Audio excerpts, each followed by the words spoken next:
সবাই এটা স্বীকার করি। আল্লাহ রাব্বুল আলামিনের দরবারে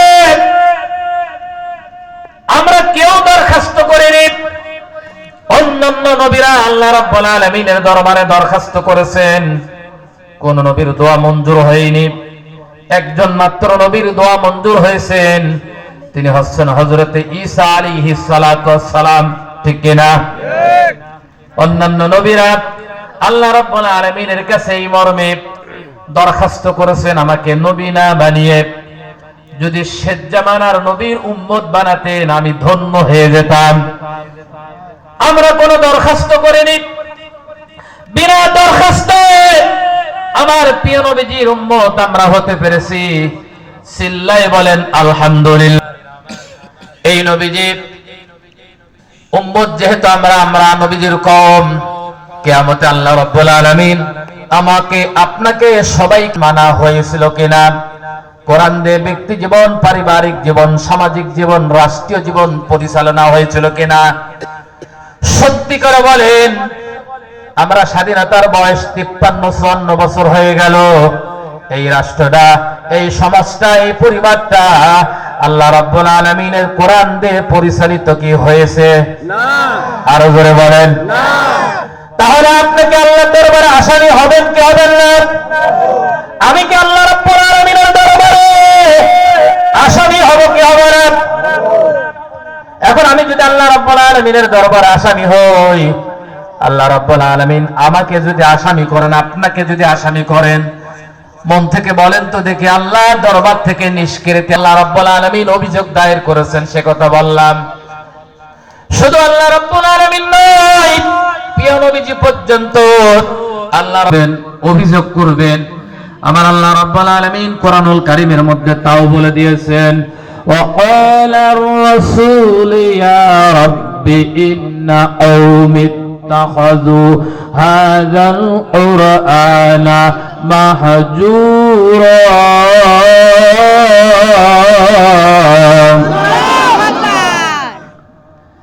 আল্লাহ রাব্বুল আলামিন বর্ণনা করতেছেন, কিয়ামতের ময়দানে তোমাদের রাসূল বলবে, আল্লাহর রাসূল, ইয়া রব, হে আমার রব, ইন্না কওমি ইত্তাখাযু হাযাল কুরআন, আমি আমার কওমের কাছে কোরআন রেখে এসেছিলাম। আমার প্রশ্ন, আমার নবী ইন্তিকালের পূর্ব মুহূর্তে কোরআন কি নিয়ে গেছেন না আমাদের কাছে দিয়ে গেছেন? এখনো কোরআন কমপ্লিট আছে, একটা অক্ষরও রদবদল হয়নি, পরিবর্তন হয়নি, সংযোজন বিয়োজন হয়নি। এই ব্যাপারে কি আমরা স্বীকার করতে রাজি আছি? আছে কিনা দেখি কে কে রাজি আছে? লিল্লাহি তাকবীর। সুতরাং পৃথিবীর কোন মানুষ যদি বলে এই কোরআনে কারীমের মধ্যে ভুল আছে, কোরআন সম্পর্কে যদি আজে বাজে কোনো মন্তব্য করে, আমি আল্লাহর নামে কসম করে বলছি, ওই লোকটাকে সাথে সাথে দুনিয়া থেকে ফেলে দেবেন। কিয়ামতে আপনাকে আল্লাহ তাআলা জান্নাতবাসী করে দেবে।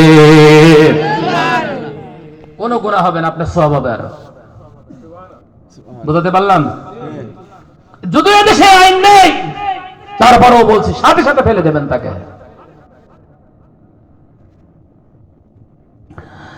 আমার আল্লাহ রাব্বুল আলামিন কোরআন নাযিলের ধারাবাহিকতায় কোরআনের প্রথমেই জানিয়ে দিয়েছেন, যালিকাল কিতাব লা রাইবা ফি, এমন একটি কিতাব নাযিল করেছি বিন্দু পরিমাণ এর মধ্যে কোনো ভুল তো নেই, ভুলের কোনো সংশয়ও নেই। জোরে বলেন ঠিক কিনা? পৃথিবীতে যত রাইটার কিতাব লিখেছেন, বই লিখেছেন, কোন ব্যক্তি, কোন রাইটার এই বক্তব্য দিয়ে সাহস পায়নি, আমি যে একখান কিতাব রচনা করলাম, মাশাআল্লাহ, এই কিতাবের মধ্যে কোনো ভুল নেই, এরকম কেউ বলতে পেরেছে নাকি? কেউ বলতে পারে নাই। কেবলমাত্র আমার আল্লাহ এই কথাটা বলেছেন।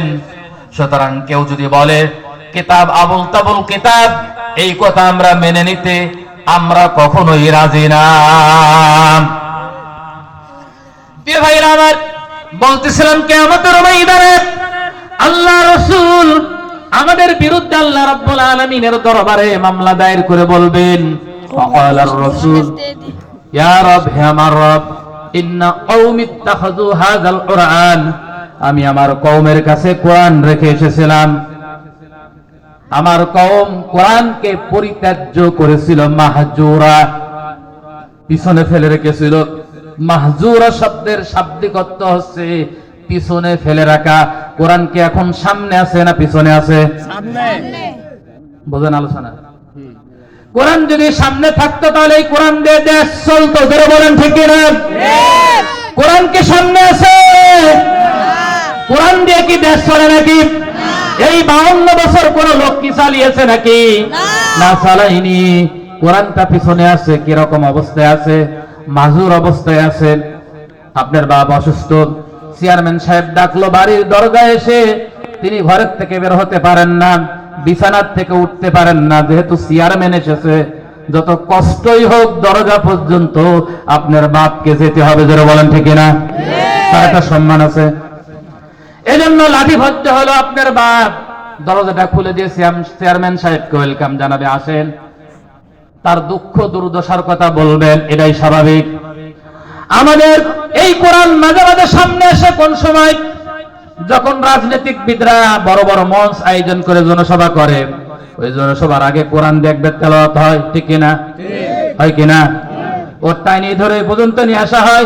ওই তেলাওয়াত হওয়ার পরে ওই জায়গায় শেষ, বললো ঠিক আছে তোর বিছানে থাকার কথা, তুই বিছানে থাক, আমরা এখন দেশ চালাই, ঠিক কিনা? বুঝতেছেন না মানে কথা? তাহলে এই বিছানার থেকে নিয়ে এসে সামনে নিয়ে এসে একটু নাড়িয়ে সাড়ে আবার পিছনে তাকে রেখে আসা হলো। এটা হচ্ছে কোরআনের বর্তমান হাল হাকিকত। অথচ এই কোরআন এসেছে, কোরআন দিয়ে দেশ চলবে, সমাজ চলবে, পরিবার চলবে, রাষ্ট্র চলবে। আল্লাহ নবী 10 বছর এই কোরআন দিয়ে রাষ্ট্র চালিয়েছিলেন। এজন্য নবীজি বলেছেন খায়রুল কুরুনি, আমার যুগ হচ্ছে শ্রেষ্ঠতম যুগ। জোরে বলেন ঠিক কিনা? এখনো যদি বাংলাদেশে এই কোরআন দিয়ে রাষ্ট্র পরিচালিত হয়, আজকে আমরা বিভিন্ন মাধ্যমে দেখতে পাচ্ছি যত জুলুম, অবিচার, নির্যাতন, নিষ্পেষণ দেশে হচ্ছে। বর্তমান চাঁদাবাজি, টেন্ডারবাজি, সন্ত্রাসী কার্যক্রম পরিচালিত হচ্ছে। যদি এই কোরআন যদি সংসদে যায়, জোরে বলেন এগুলো বন্ধ হবে না? হবে না? তাহলে এই কোরআন সংসদে যাক। আল্লাহর নবীর দোয়া আমানত আমাদের কাছে আছে।